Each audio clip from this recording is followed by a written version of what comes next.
पाहिजे. जुने कामगार कायदे लागू. तुम्ही आज जिल्हाधिकारी कार्यालयासमोर आपल्या कोणत्या मागण्यांसाठी या ठिकाणी आंदोलन करत आहात? आज या ठिकाणी संपूर्ण भारतामध्ये देशव्यापी संप आयोजित करण्यात आलेला आहे.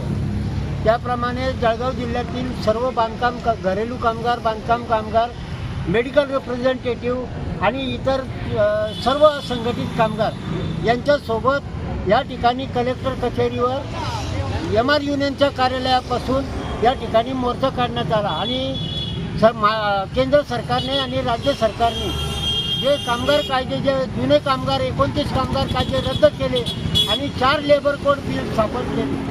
त्या 4 लेबर कोड बिलमुळं कामगारांना नोकरीचा हक्क, पगाराचा हक्क, बोनसचा हक्क असे सगळे हक्क त्याच्यामध्ये नाकारण्यात आलेले आहे. 8 तासाच्या ठिकाणी 12 तासाचं काम करण्यात आलेलं आहे आणि 12,000 15,000पेक्षा जास्त कामगारांना पगार मिळणार नाही अशा प्रकारची परिस्थिती झालेली आहे.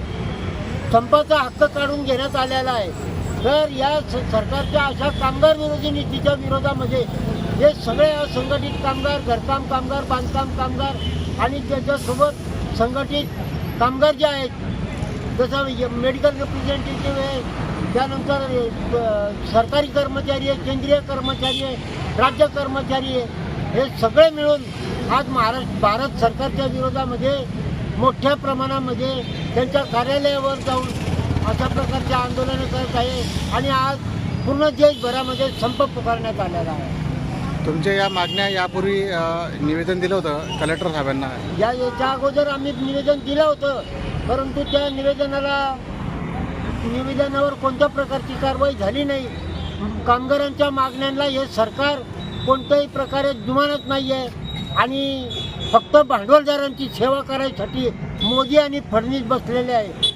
याच्यामुळं कामगारांमध्ये जो असंतोष उफाळून आलेला आहे तो त्यांना ठिकाण्यावर आणल्याशिवाय राहणार नाही. आणि हे जे लेबर कोड बिल आहे हे मागे घेतलंच पाहिजे आणि जुने कामगार कायदे लागू केलेच पाहिजे अशी आमच्या सर्वांची मागणी आहे. तुमचं नाव आणि पद? मी विजय पवार, CITUचा जिल्हा सेक्रेटरी आहे.